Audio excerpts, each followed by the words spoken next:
네, 우리 주분들 한번 인사하겠습니다. 사랑합니다. 축복합니다. 우리 한번 인사하겠습니다. 사랑합니다. 축복합니다. 아멘. 네, 오늘 말씀 읽도록 하겠습니다. 예수는 감난산으로 가시니라.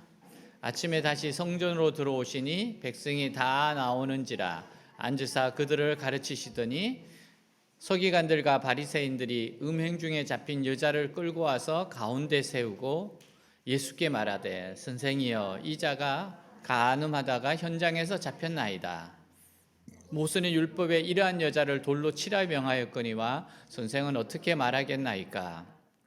그들이 이렇게 말함은 고발할 조건을 얻고자 하여 예수를 시험함이러라. 예수께서 몸을 굽히사 손가락으로 땅에 쓰시니 그들이 묻기를 마지 아니하는지라. 이에 일어나 이르시되 너희 중에 죄 없는 자가 먼저 돌로 치라 하시고 다시 몸을 굽혀 손가락으로 땅에 쓰시니 그들이 이 말씀을 듣고 양심의 가책을 느껴 의론을 시작하여 젊은이까지 하나씩 나아가고 오직 예수와 그 가운데 섰는 여자만 남았더라. 예수께서 일어나사 여자 외에 아무도 없는 것을 보시고 이르시되 여자여 너를 고발하던 그들이 어디 있느냐? 너를 정죄한 자가 없느냐? 대답하되 주여 없나이다. 예수께서 이르시되 나도 너를 정죄하지 아니하노니 가서 다시는 죄를 범하지 말라 하시니라. 아멘. 사람들은 죄를 지으면 대가를 지불해야 된다고 생각을 해요. 그러다가 자신의 죄가 드러나 감옥에 가게 되면 죄를 인정하는 사람들도 있고 억울해하는 사람들도 있어요. 억울해하는 사람들 중에는요, 다른 사람들도 다 죄인인데 자신의 죄만 억울하게 들통나서 죄값을 치르게 되었다고 생각해서입니다. 만일 이런 생각이 사회에 팽배하다면 그 사회는 썩은 사회입니다. 중병에 걸린 환자와 같아요. 예수님 당시의 유대 사회는 죄에 대해 아주 무감각해 있었어요. 예수님은 이런 사회에 참된 가르침을 주셨습니다. 예수님의 가르침의 핵심이 뭐예요? 죄 용서입니다. 그리고 죄를 이길 수 있는 능력입니다. 근데 이 가르침을 싫어하는 사람들이 있었어요. 그들은 힘 있는 종교 지도자들이었습니다. 이들은 예수님을 배척하기 위해서 한 음모를 꾸밉니다. 간음하다가 현장에 잡힌 여자를 하나 끌고 와서 예수님 앞에 세워요. 그리고 예수님께 집요하게 질문을 퍼부었습니다. 자, 3절에서 5절 한번 보겠습니다. 율법학자들과 바리새파 사람들이 간음하다가 잡힌 한 여자를 끌고 와서 가운데 세우고 선생님, 이 여자는 간음하다가 현장에서 잡혔습니다. 모세의 법에는 이런 여자를 돌로 쳐 죽이라고 했는데 선생님은 어떻게 생각하십니까? 하고 물었다. 자, 그들은 예수님이 이런 자들을 얼마나 사랑하는지 잘 알고 있었어요. 예수님의 별명이 세리나 죄인들의 친구일 정도였으니까요. 예수님을 자신을 공공연히 죄인들의 친구라고 말씀하셨습니다. 그러나 지금 간음하다가 잡혀온 여자에게도 친구라고 말할 수 있겠습니까? 만약 예수님께서 간음한 여자를 죄 없다고 하시거나 용서한다면 유대인들은 돌을 들어서 이 여자와 함께 예수님을 칠 생각이었어요. 그들이 노리는 목표는 예수님이었고 이 여자는 그저 엑스트라에 불과합니다. 그들은 모든 사람들이 보는 앞에서 예수님의 가르침이 얼마나 무모하고 위험한 것을 보여주고자 했어요. 자, 예수님께서는 그들의 질문에 대답하지 않았습니다. 예수님은 몸을 굽혀서 땅에 무언가를 쓰셨어요.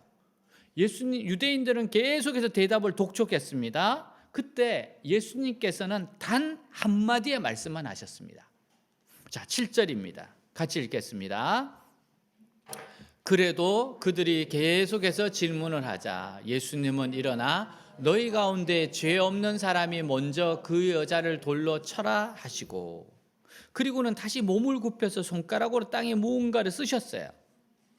예수님께 그들을 똑바로 쳐다보지 않고 땅에 무언가를 쓰셨는데 이것은 전적으로 그들의 양심에 호소하는 행동이었습니다. 율법에는 가장 먼저 돌을 들어서 치는 자가 그 일의 증인이 돼요. 그는 이 처형에 대한 책임을 져야 합니다. 만일 누가 왜 이 여자에게 돌로 쳐 죽였느냐 하고 묻는다면 그 모든 이유를 설명해야 되고요. 그것에 대한 책임을 져야 하는 사람이 제일 먼저 돌을 치는 사람입니다. 근데 놀라운 일이 일어났습니다. 아무도 먼저 돌을 던지기를 원하지 않았던 거예요. 모두들 다른 사람이 돌을 던지면 자기도 던질 심산이었습니다. 하지만 자기가 제일 먼저 돌을 던지려고 생각하는 사람은 아무도 없어요. 그들은 무엇인가 양심의 가책을 느꼈습니다. 사실은 그들도 드러나지는 않았지만 자기들에게도 비슷한 죄가 있다는 것이 생각난 거예요. 만약 자기가 돌을 집어 던진다면 그 돌은 분명히 자신에게도 돌아올 겁니다. 결국 모두 다 빠져나가고 예수님께서 고개를 드셨을 때는 예수님과 그 여자 둘만 남았습니다. 참 놀라운 일이에요. 여러분, 간음하는 여자를 끌고 온 사람들은 종교 생활에 특별한 사람들이었습니다. 그러나 그들은 그 특별한 종교 생활에도 불구하고 자신의 죄는 청산하지 못하고 있었어요. 아무도 여자에게 돌을 던질 수 없었습니다. 모두 다 실제로 음란한 생활에 물들어 있었기 때문이에요. 우리는 간음하다가 현장에서 잡혀온 여자의 죄가 결코 옳다고 생각하지 않습니다. 이것은 정말 더러운 죄이고 비난받아 마땅한 죄 맞습니다. 그러나 문제는 예루살렘에서 가장 중요한 사람들이 이 여자에게 돌을 던질 수 없을 정도로 예루살렘이 죄에 오염되어 있었다는 사실이에요. 이미 그곳에는 죄가 보편화되어 있었어요. 누구나 할 것 없이 다 죄인이었습니다. 가장 거룩하다고 하는 예루살렘이 실제로는 가장 더럽고 음란한 도시였습니다. 예루살렘은 겉으로 드러나는 영광과는 달리 거대한 시궁창이었어요. 드러난 죄는 너무나도 작은 부분에 불과했습니다. 어느 누구도 음란하지 않은 사람이 없었어요. 단지 서로 모르고 있었고 만성화되어 있을 뿐입니다. 단지 그들은 자기 양심을 잠재운 채 겉으로 드러나는 종교생활로 자신의 죄를 감추고 있었습니다. 지금 이들은 종교생활로 자기의 죄를 감추고 있는 거예요. 그러나 여러분, 양심의 소리를 들어야 됩니다. 양심의 소리를 들어야 돼요. 1984년 스페인 아비앙카 항공사 제트기가 추락 사건이 있었어요. 사고 조사 원인을 조사하던 조사원들이 정말 오싹한 원인을 블랙박스 통해서 발견했습니다. 충돌 몇 분 전에 비행기 경고 장치가 계속해서 울렸습니다. 고도를 높여라, 고도를 높여라. 짙은 안개 속에서 계속 경고 방송이 울렸습니다. 근데 조종사는요, 안전하다고 생각해요. 혼자 중얼거렸습니다. 시끄러워, 조용해. 그래도 고도를 높이라는 경고 방송이 계속 울렸습니다. 조종사가 짜증을 내면서 경고 장치를 아예 꺼버렸어요. 몇 분 후에 산에 부딪혔습니다. 비행기는 산산조각 났습니다. 비행기에 탄 전원이 사망했어요. 여러분, 양심의 소리를 들어야 됩니다. 양심의 소리를 들어야 돼요. 오늘 우리가 신문에서 보는 죄들은 정말 우리 사회에 있는 죄들의 지극히 작은 부분에 불과합니다. 한번 드러난 죄는 아무것도 아니에요. 이미 다른 사람들이 경계를 하고 정죄되었기 때문에 힘을 발휘하지 못합니다. 무서운 것은요, 숨겨져서 깊이 깔려있는 죄입니다. 이제 현장에서 잡혀온 여자는 더 이상 다른 사람들에 영향력을 끼치지 못할 거예요. 그러나 무서운 것은 고백되거나 드러나지도 않으면서 이미 보편화되어 있는 예루살렘의 죄입니다. 예수님께서 죄인들의 친구가 되어주신 이유가 뭐예요? 그것은 그들의 죄가 이미 드러났기 때문입니다. 그들의 죄는 다른 사람들이 다 압니다. 더 이상 다른 사람들을 해칠 수 없어요. 드러나지 않은 죄는 거룩한 척 가정합니다. 가장 거룩한 모습으로 나타납니다. 근데 진리를 배척하고 예수님에 대해 무서운 적대감을 가지고 있어요. 왜냐하면 이 죄는 아직 살아서 활동하고 있기 때문입니다. 이미 드러난 죄는 치료받을 수 있어요. 왜냐하면 이미 그것은 한풀 꺾인 죄이기 때문입니다. 근데 바닥에 깔린 채 아직도 은밀하게 활동하고 있고 더군다나 종교적인 옷을 입고 있는 죄는 치료할 수가 없어요. 가장 위험한 사람들이 누구입니까? 드러나지 않은 죄를 가지고 있는 자들이에요. 그 죄는 활동하고 있고 진리를 배척하고 있으면서도 가장 어려운 것처럼 행동하기 때문입니다. 예수님이 바로 이 숨은 죄를 드러내시는 거예요. 예수님의 말씀 한마디는 그들의 양심을 찌르는 말씀이었어요. 너희 중에 죄 없는 사람 자가 먼저 돌로 쳐라. 너희 중에 죄 없는 자가 먼저 돌로 쳐라. 이스라엘 백성들에게 왜 이렇게 죄가 보편화되어 있습니까? 자신들의 삶을 전적으로 하나님께 맡기지 않았기 때문입니다. 머리로는 하나님 믿어요. 근데 삶 속에서는 다른 것을 더 소중히 생각했습니다. 돈이라든지 자신의 이익이라든지 자신과 자식의 미래 등 하나님보다 더 중요한 것이 너무 많았어요. 하나님의 백성은 그들의 모든 존재가 하나님께 달려 있습니다. 살든지 죽든지 모든 것이 하나님께 달려 있어요. 하나님께서 살리면 살고 죽이면 죽는 겁니다. 그리고 하나님께서 주시는 범위 안에서 살아야 돼요. 근데 자꾸만 그 범위를 벗어나서 욕심을 내기 때문에 생활까지 음란하게 되었습니다. 하나님과의 관계가 잘못되면 가장 민감하게 나타나는 것이 성적인 타락이에요. 사람이 교만하면 가장 먼저 성적으로 자기 욕심을 채우기 시작합니다. 그러나 하나님을 두려워하면 그렇게 하지 못합니다. 왜냐하면 남자와 여자 관계가 하나님의 형상을 나타내기 때문이에요. 하나님을 두려워하지 않으면 성관계를 더럽힘으로 하나님을 욕되게 합니다. 하나님께서 가장 싫어하는 것이 음란한 성관계입니다. 가치관 중심에 오직 하나님이 계셔야만 그렇게 가는 것을 막을 수 있어요. 만약 우리 신앙 중심에 하나님만 계시지 않고 신앙생활도 신앙생활이지만 남들처럼 좀 살아봐야겠다 이런 생각이 들어있으면 결국에 그 가정이나 사회는 성적인 문란으로 무너질 겁니다. 정말 중심에 하나님이 있어야 돼요. 예루살렘 사람들에게는 이미 음란이 보편화되어 있었어요. 그들은요 사람의 눈만 두려워가 하나님을 두려워하지 않았습니다. 예수님께서는 그들에게 바른 고백을 원하셨어요.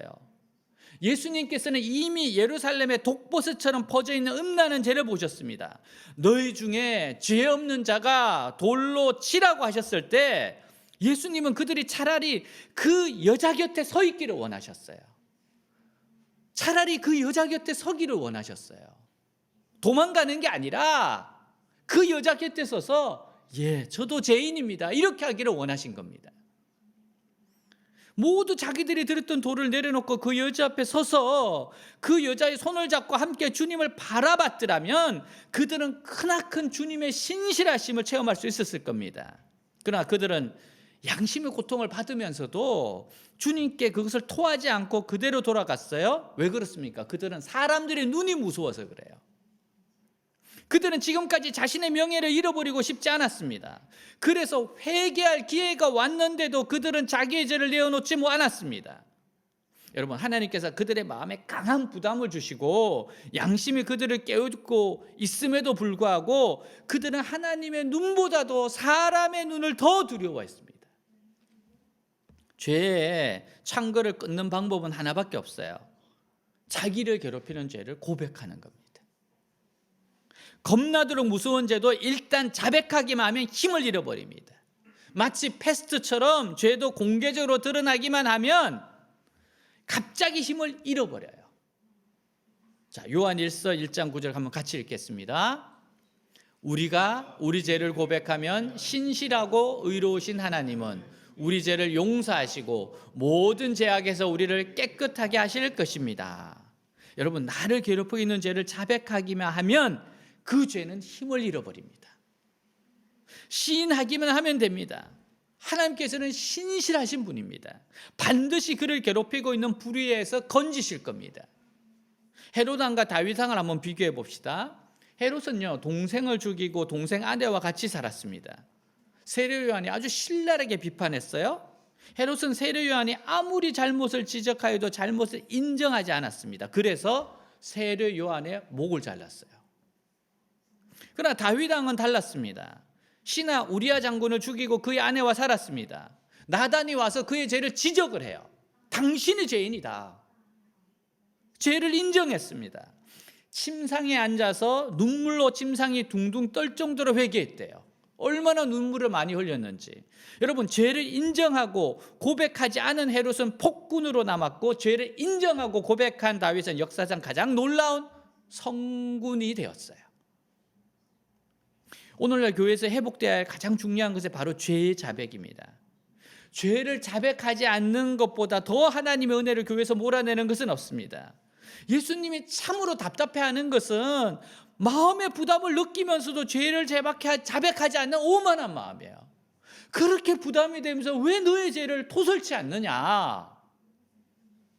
여러분, 교회에서 가장 위대한 것이 죄의 자백입니다. 사탄이 이보다 더 무서워하는 것이 없어요. 죄만 고백하면 사탄은 힘을 잃습니다. 하나님께 정직하게 자신의 죄를 고백하세요. 여러분, 예배 드리면서 이 자리가 어떤 자리입니까? 주님께 정직하게 고백하는 자리입니다. 우리의 죄악들을 고백할 수 있는 자리입니다. 그리고 자기보다 더 성숙하고 신실한 그리스도인과 죄를 의논하세요. 어떻게 이 죄를 끊어낼 수 있을까? 하나님께 고백하고 필요하면 조언을 구하세요. 자, 로마서 3장 23절입니다. 모든 사람이 죄를 범하였습니다. 그래서 사람은 하나님의 영광에 못 미치는 처지에 놓여 있습니다. 우리는 죄의 정체를 알아야 돼요. 여러분, 죄는 불과 같습니다. 그 사람의 인생을 태우고 망치게 됩니다. 죄는 녹과 같아요. 녹. 그 사람은 아무런 쓸모없는 사람으로 부패시킵니다. 죄란 마취제 같아요. 그 사람의 양심을 마비시켜버립니다. 죄란 독과 같습니다. 그 사람의 병들어 죽게 합니다. 죄란 썩은 사과와 같아요. 겉으로는 먹음직하나 깨물면 씁니다. 죄란 함정과 같아요. 한번 밟으면 떨어져 갇히게 됩니다. 죄는 또한 화산과 같아서 언제 폭발할지 모릅니다. 여러분, 죄란 마약과 같아요. 한번 습관에 들면 고치기가 너무너무 힘이 듭니다. 죄란 빙산의 일각과 같습니다. 드러난 부분보다 숨기고 있는 부분이 더 많아요. 어느 목사님이 주일 아침 예배에 아주 죄에 대해서 강하게 설교를 했어요. 그러니까 오후에 집사님 한 분이 찾아와서 말했습니다. 목사님, 오전 설교에서 죄에 대해서 너무 솔직하게 말씀하셨어요. 우리 애들이 그 설교 듣고 교회에 나오지 않겠다고 그러네요. 앞으로 너무 그렇게 솔직하게 죄에 대해서 말씀 안 하시면 좋겠어요. 목사님 조용히 이렇게 이야기했습니다. 집사님, 독약이라고 쓴 약병이 있어요. 제가 이 독약이 든 병에서 독약이로 쓴 딱지를 떼버리고 꿀이라고 써붙이면 좋을까요? 그리고 집사님 아들에게 주면 좋겠습니까? 사람이 듣기 좋은 소리만 하는 것이 설교가 아닙니다. 영혼을 죽이는 설교는 설교가 아닙니다. 사랑하는 여러분, 성경의 책망을 들어야 됩니다. 우리가 큐티를 합니다. 하나님의 말씀을 듣는 겁니다. 큐티를 하는 이유가 그거예요. 말씀을 읽습니다. 읽으면서 하나님이 기쁘신 뜻을 찾는 겁니다. 예수님께서는 이미 드러난 이 여인의 죄를 정죄하시지 않았습니다. 왜냐하면 이미 드러난 죄는 힘을 잃었기 때문이에요. 자, 10절 11절 같이 읽겠습니다. 예수님께서 일어나 그 여자에게 그들이 어디 있느냐, 너를 죄인 취급한 사람은 없느냐고 물으시자 그녀는 주님 없습니다 하고 대답하였다. 그때 예수님은 그렇다면 나도 너를 죄인 취급하지 않는다. 가서 다시는 죄를 짓지 말아라 하고 말씀하셨다. 예수님은요, 드러난 죄인을 사랑하시고 동정하셨습니다. 그는 치료될 수 없는 가능성을 가지고 있기 때문입니다. 치료될 수 있는 가능성이 있어서 그래요. 드러나면 가능성이 있어요. 그러나 숨어있는 죄인은 치료받을 길이 없습니다. 예수님은 심판하시기 위해 오시지 않았어요. 구원하시기 위해 오셨습니다. 그러나 숨기는 자는 그 은혜를 받을 수가 없어요. 여러분, 예수님 우리가 생각하는 것 이상으로 우리를 사랑하십니다. 그리고 우리는 우리가 생각하는 것 이상으로 죄인들이에요. 근데 그 죄인들을 예수님이 사랑하신다는 겁니다. 너를 선택한다고 하는 노래의 가사입니다. 우리 기도성으로 하려고 그러는데 부르기가 어려워. 그래서 바꿨어요. 아주 잘했다는 생각이 들어. 내가 한번 불러주려고 그랬는데 날씨가 너무 추워서 안 돼요. 그래서 그냥 가사를 읽어드리겠습니다. 가사가 참 좋습니다. 귀하고 아름다운 나의 사랑아, 나의 모든 마음을 너에게 준다. 무엇보다 소중한 나의 사랑아, 나의 모든 정성을 너에게 준다. 나의 기쁨아, 나의 사랑아, 나는 언제나 너를 선택한다. 어떤 이가 세상을 다 준다 해도 나는 언제나 너를 선택한다. 내 모든 것을 포기해야 한데도 나는 너를 선택한다.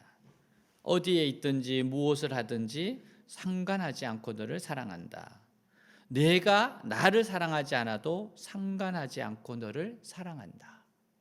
나의 행복아, 나의 사랑아, 나는 언제나 너를 선택한다. 내가 잘난 사람이 아니어도 다른 사람들이 손가락질해도 난 항상 변함없이 나는 언제나 너를 선택한다. 널 사랑한다. 여러분, 이게 예수님의 마음이잖아요. 이 가늠한 여인을 향한 예수님의 마음입니다. 불쌍히 여기셨어요. 동정하셨습니다. 사랑했습니다. 사람들은 다 돌로 치려고 그러는데 예수님은 그러지 않았습니다. 예수님은 가늠한 여인을 용서하시고 사랑하십니다. 그러나 예수님은 이 여인에게 용서를 선언하는 것만으로 이 여인을 돌려보내시지 않았어요. 뭐라고 덧붙여 말씀하셨습니까? 가서 다시는 죄를 범하지 말라. 그녀의 용서받음의 증거로 새로운 삶을 격려하신 겁니다. 사랑하는 딸아, 이제 새로운 삶을 살거라.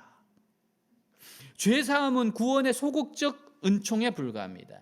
구원의 적극적인 은총은요, 새 생활의 출발입니다.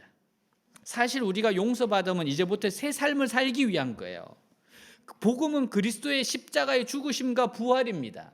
우리가 용서받을 수 있었던 것은 예수께서 우리 대신 십자가의 죽으심 때문이에요.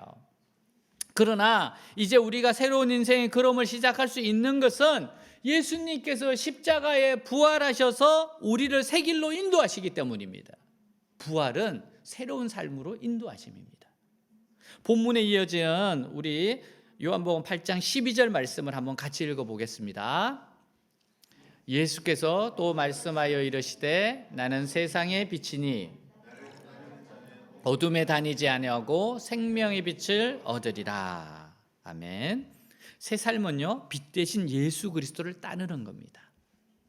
이제 그분만 바라보고 그분만 따라가시면 됩니다. 그러면 다시 어둠을 걱정할 필요가 없어요. 문제는요, 그 빛을 등지는 겁니다. 빛을 등지고 걸어가는 게 문제예요.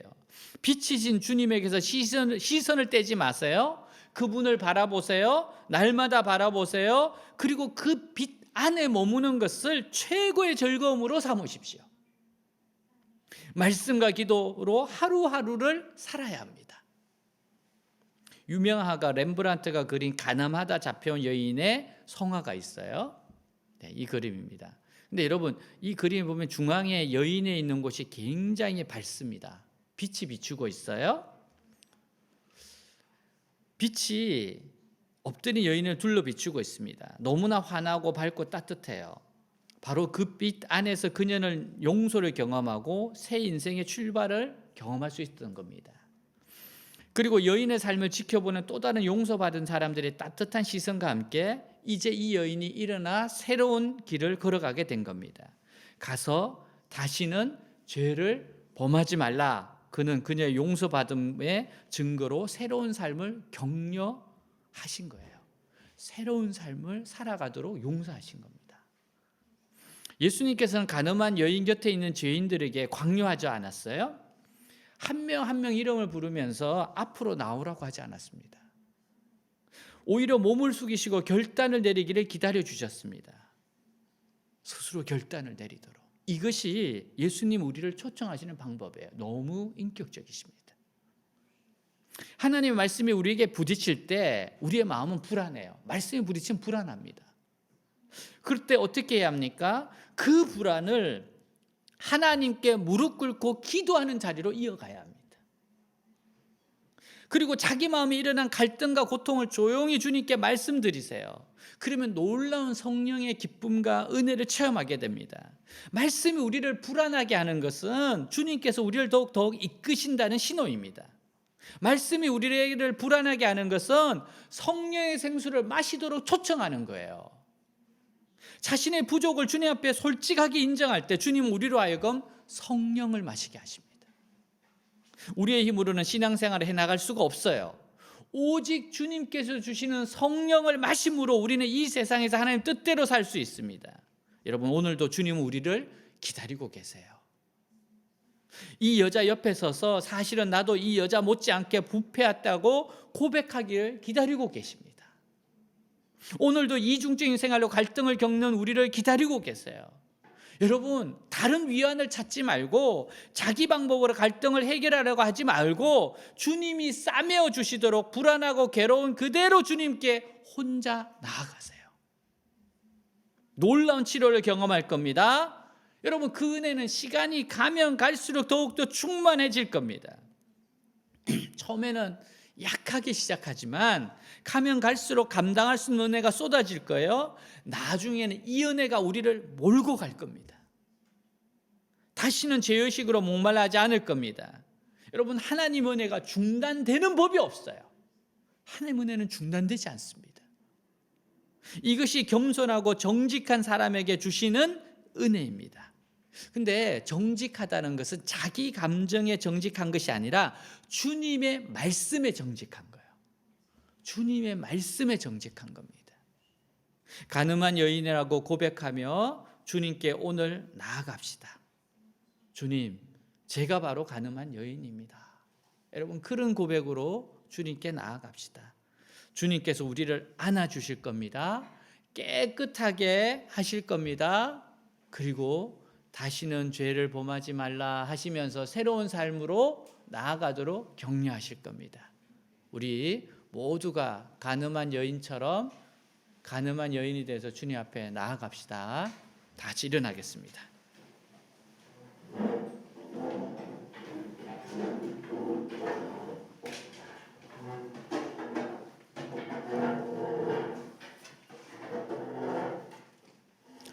솔직하고 정직하게 말씀에 반응합시다. 그리고 있는 모습 그대로 주님 앞에 나아가면 됩니다.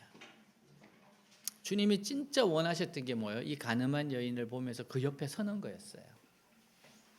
자기가 의롭다고 생각하는 사람들이 그 옆에 서서 주님, 저희를 불쌍히 여겨 주시옵소서. 그 고백을 하나님이 원하신 거였습니다. 그러면 치유가 일어납니다.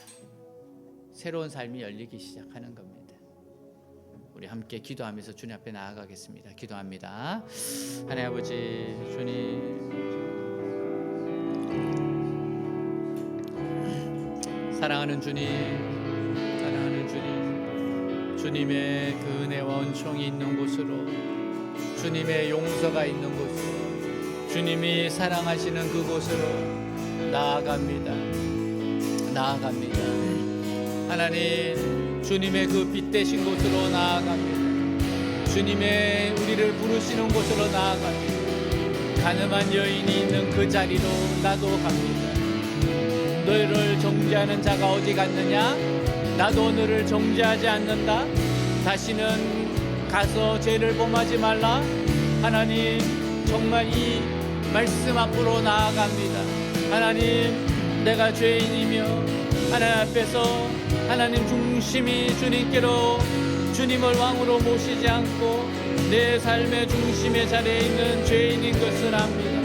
가늠한 여인처럼 내 삶이 부패했습니다. 가늠한 여인의 삶을 살고 있습니다. 또한 이종적으로 위선적인 삶이 있습니다. 주님, 주님께로 갑니다.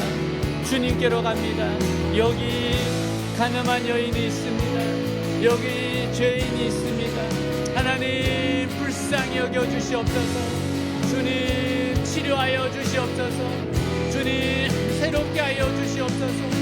예수님의 보혈로 덮어 주시옵시고 새로운 출발이 되게 하여 주시옵소서. 종교인이 아니라 정말 주님을 만난 신앙인으로 삶을 살아가게 하여 주시옵소서. 주님,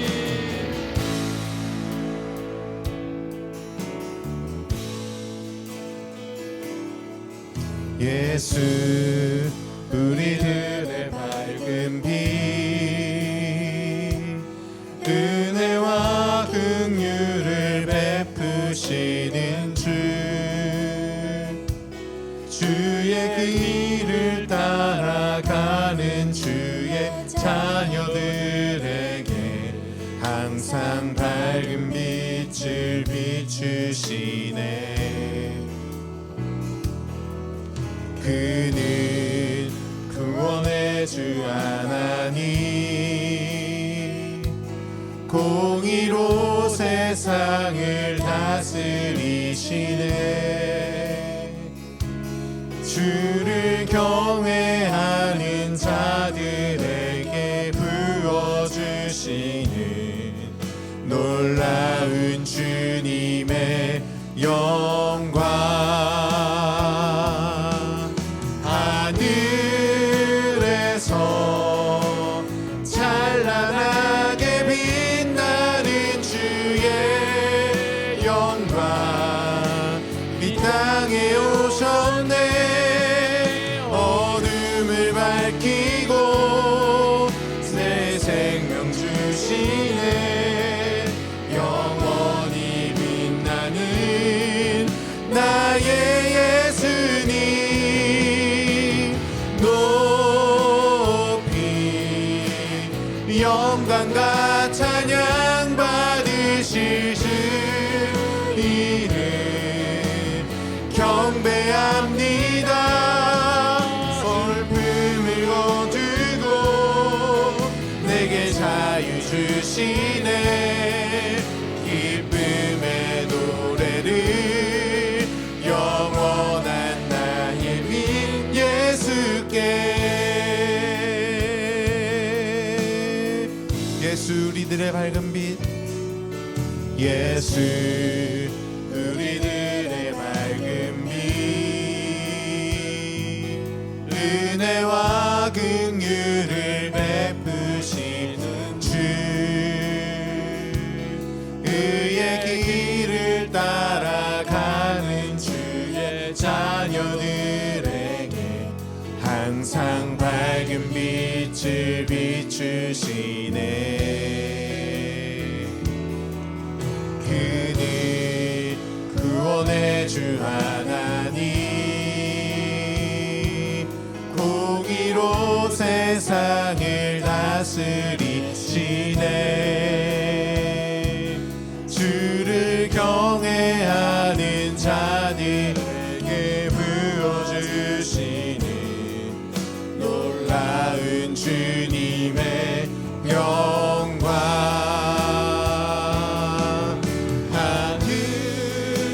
하늘에서 찬란하게 빛나는 주의 영광, 이 땅에 오셨네.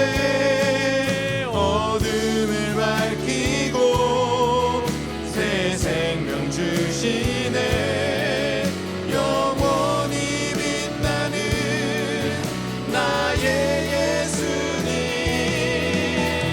높이 영광과 찬양 받으실 그 이름 경배합니다. 슬픔을 거두고 내게 자유 주시네. 기쁨의 노래를 영원한 나의 빛 예수께. 이 시간 솔직하게 주님 앞에 고백하겠습니다. 내 마음속에 끓이낌 있는 죄, 하나님이 기뻐하지 않는 것에 대해서 솔직하게 정직하게 자백합시다. 고백합시다. 하나님, 끊어내고 싶습니다. 주님, 새롭게 해주십시오. 저를 불쌍히 여겨주십시오. 저를 도와 주시옵소서. 기도하겠습니다. 하나님 아버지, 하나님, 나를 눈동자와 같이 알고 계신 주님, 주님 앞에 나왔습니다. 가늠한 여인같이 나왔습니다. 주님, 저의 죄악을 하시고 저의 슬픔을 하시고 저의 교만함을 하신 하나님, 불쌍히 여겨주시옵소서. 불쌍히 여겨주시옵소서. 주님 앞에 엎드리는 영혼을 거두어 주시옵소서. 아버지여, 새롭게 해주십시오. 불쌍히 여겨주십시오. 나의 죄악을 하나님 앞에 도설하오니 주여 깨끗게 하여 주옵시고 나도 너를